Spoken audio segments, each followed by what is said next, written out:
Bon. Si vous suivez les réseaux sociaux, le 31 juillet, eh ben j'ai craqué, hein, j'ai commandé un truc chez Airsoft Entrepôt. Je pense que j'ai une maladie, hein, parce que pour acheter autant de choses, je préfère ne rien dire.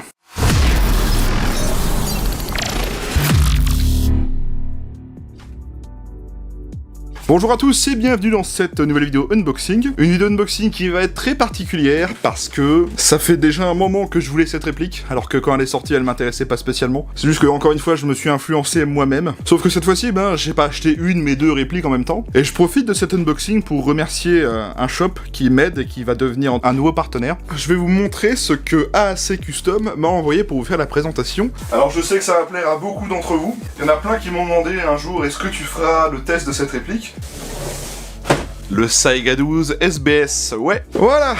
Et ben, AAC Custom m'a gentiment prêté cette réplique pour vous en faire la vidéo review. Le Saiga 12 SBS de chez Tokyo Marui. À ce jour, je n'ai pas encore fait la vidéo du Saiga 12K Tokyo Marui qui est sorti il y a maintenant un peu plus d'un an. Mais je vous promets qu'un jour je ferai la vidéo présentation de cette réplique. Mais en attendant, je vous propose de découvrir le Saiga 12 SBS. Donc c'est une variante du Saiga 12K. Sauf que la version SBS, c'est la version Short Barreled Shotgun. Donc comme son nom l'indique, c'est la version courte du shotgun du Saiga 12K. Mais elle a une petite spécificité, c'est qu'extérieurement déjà elle change par rapport au Saiga 12K et elle dispose également du mode full automatique que le Saiga 12K ne dispose pas et bien sûr, elle a les chargeurs longs. La boîte est assez sympa, on a le nom en gros plan, Saiga 12 SBS, Short Barrel Gun. Et d'ailleurs vous voyez on y voit S12 SBS, des petits effets de flammes etc, c'est très sympa. Après c'est une boîte Marui, tout ce qui est de plus simple, hein, vous voyez, ASGK etc. Donc on voit sur la boîte que c'est le numéro 2 des GBBS. Alors GBBS chez Tokyo Marui, c'est Gas Blowback Shotgun. On va pas dire que c'est un fusil à pompe, mais on va appeler ça un shotgun, si vous voulez bien. Alors, on va déballer tout ça, on va enlever le petit nœud, et découvrons l'intérieur de la boîte, c'est parti. Donc, sur le couvercle, comme d'habitude, on va avoir une pochette avec le manuel, petite pochette zippée, très sympa, Saiga 12 SBS, et puis tous les papiers de chez Tokyo Marui. Donc bien sûr on verra ça dans la vidéo de présentation. Et voilà l'intérieur de la boîte, le Saiga 12 SBS avec son chargeur long, la réplique et la boîte d'accessoires. C'est bien présenté, on a un tissu noir dans le fond de la boîte, le chargeur qui est ma foi très balèze. Regardez par rapport à ma main, déjà j'ai des grandes mains, mais le chargeur du Saiga 12 SBS, ils sont très mastoc les chargeurs, il y a des petits marquages dessus, juste ici, un petit marquage juste là. En dessous on va avoir un Tokyo Marui Made in Japan.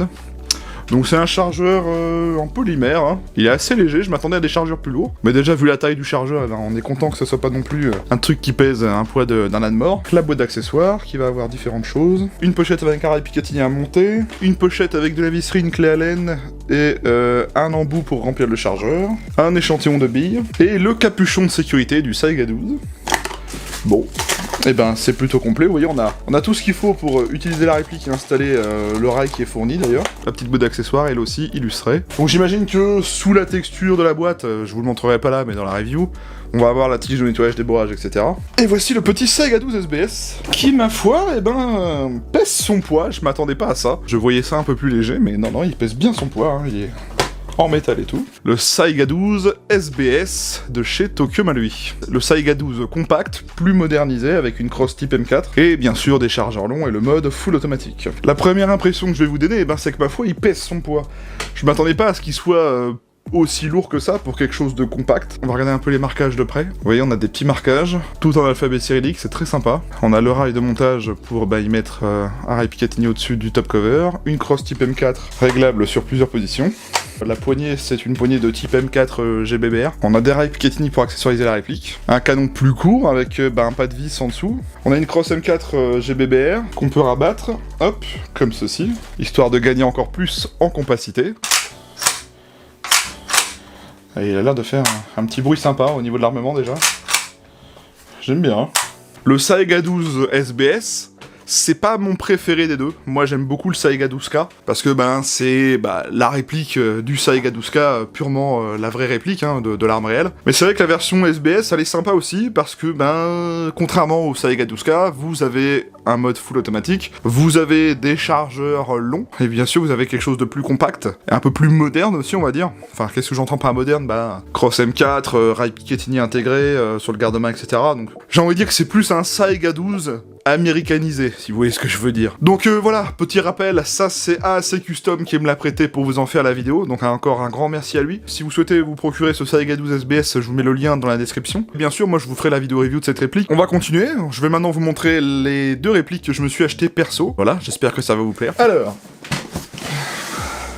un petit carton qui me vient de chez Airsoft Entrepôt. Vous savez, pour la plupart, que je fais une collection de PA Tokyo Marui, donc ça, c'est pas un secret. Il y en avait un que je voulais depuis un moment. J'avais mis en rappel produit chez Airsoft Entrepôt, et un matin, je me suis réveillé, j'ai reçu le mail. Et ben, je me suis dit, bah ouais, il est de retour, alors je fonce. Hop, comme d'hab, j'ai gagné du temps juste pour enlever le scotch. J'ai pris un chargeur supplémentaire, comme d'habitude. Et voici donc la réplique que j'ai achetée.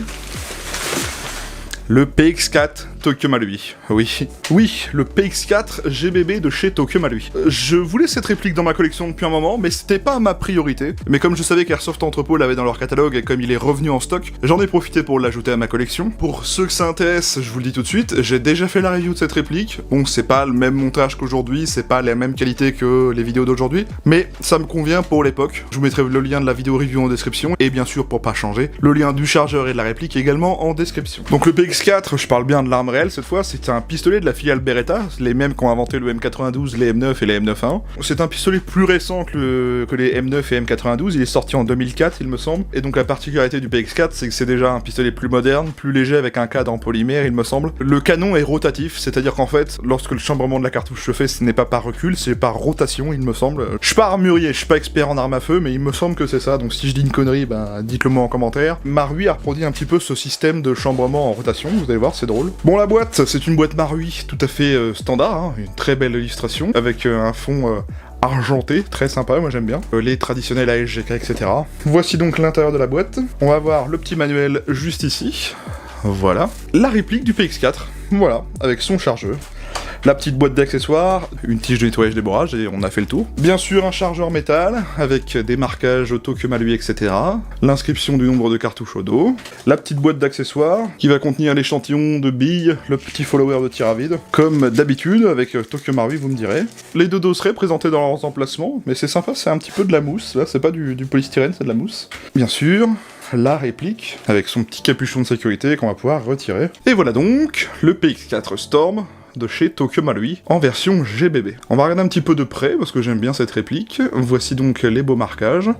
Beretta PX4 Custom, Warning Retract Slide to Self-Loading, Fire Wizards Magazine, PX4 Custom de gravé juste ici, le marquage du logo Beretta, la poignée et son grip très sympa, moi j'aime beaucoup. Il me semble que là on a le marquage de la sécurité avec le point rouge, et voilà le côté droit, un numéro de série, PX4 Custom, calibre réel avec un numéro de série sur la petite chambre rotative, ASGK Tokyo Marui Made in Japan, PX4 Custom, Beretta, Read Manual Before Use, et une petite plaque comme sur les Glock en dessous du rail, avec le numéro de série. Bon, soit vous voyez, c'est une réplique de points GBB du PX4. Ce que j'aime beaucoup avec la réplique, c'est que ça fait un peu comme le Glock Gen 5. Bon, c'est moins prononcé, mais ça se voit plus à l'œil nu qu'en vidéo, j'ai l'impression. Là, ça se voit quand même un peu. On voit bien que le cadre est d'une couleur noire profond, et que la glissière est un petit peu plus gris phosphate. J'aime bien cet effet-là sur les répliques de points, surtout avec le Glock Gen 5, c'est très marqué.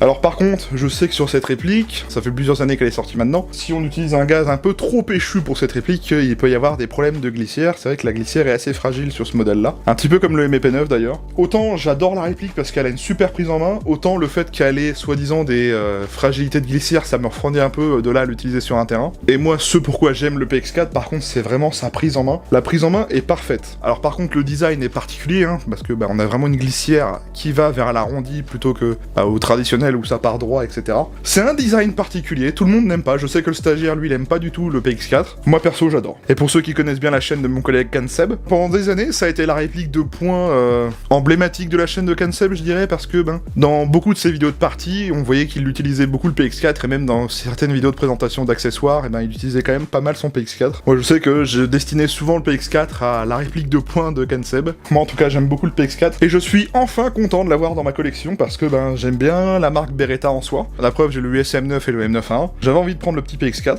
Et donc, la fameuse particularité que je vous disais du PX4, sur le PX4 en version réplique d'Airsoft, c'est pareil. Si je tire la glissière, vous voyez, on va avoir la chambre pivotée. Hop, vous voyez, on la voit tourner, de façon à venir chercher la bille. voyez, elle tourne. Je trouve ça assez sympa qu'il l'ait reproduit sur la réplique, ce système-là. Bon, c'est pas ultra ambidextre comme sur des modèles plus modernes, hein, parce que le PX4, comme je vous l'ai dit, est sorti en 2004. On a bel et bien une sécurité ambidextre, donc ça fait office de décoqueur, hein. Vous voyez, hop, comme sur le M9. On n'a pas l'arrêteur de glisser ambidextre par contre, il n'est que du côté gauche, juste ici, là. Il me semble qu'avec des petites mains, ça se fait plutôt bien aussi, mais aucun problème pour aller choper l'arrêtoire en tout cas. Bon, pour ceux qui me suivent sur Insta, fin juillet, j'ai posté une story disant comme quoi j'avais craqué, que j'avais passé le cap et que je venais faire une commande. Et voici donc la réplique que j'ai achetée.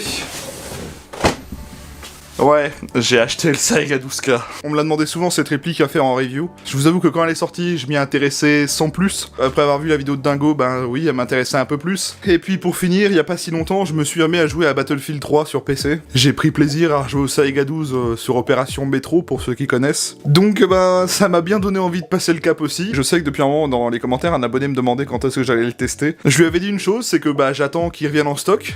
Et il est revenu en stock. Et j'ai foncé sur l'occasion, donc je l'ai commandé. C'était ça, la fameuse réplique que j'avais commandée où je disais que j'avais craqué. C'est le fameux Saiga 12K, et je peux vous dire que je suis content de l'avoir chez moi. Alors je l'ai pris avec un chargeur supplémentaire, hein, parce que d'origine il est livré avec un chargeur, mais bon, je me suis dit, pour faire la review, je vais me faire chier avec 2 chargeurs. Et puis de toute façon, c'est une réplique que je destinerai à jouer avec, donc j'achèterai d'autres chargeurs plus tard, donc voilà. En tout cas, je suis content de vous la présenter enfin sur la chaîne. On va faire déjà l'unboxing aujourd'hui. Donc voilà la boîte du Saiga 12K, donc si vous avez déjà vu des reviews, bah, vous avez peut-être déjà vu à quoi elle ressemblait, mais moi j'aime bien, elle est sobre, elle est très sympa. On a une inscription Saiga 12K au milieu, avec un fond noir. Sur les côtés, on y voit des petits logos incrustés en fait, Ismash, je sais pas si ça se voit là, les tout petits logos là, c'est très sympa. Un petit peu d'écriture en alphabet cyrillique. D'ailleurs, quand j'y pense, ça va être officiellement ma première réplique russophile de la collection, parce que bah, je ne possède pas d'AK, je ne possède pas de réplique de points genre Gratch, etc. Donc bah ouais, c'est vraiment ma première réplique russophile, on va dire. Et voyons voir comment ça se comporte à l'intérieur.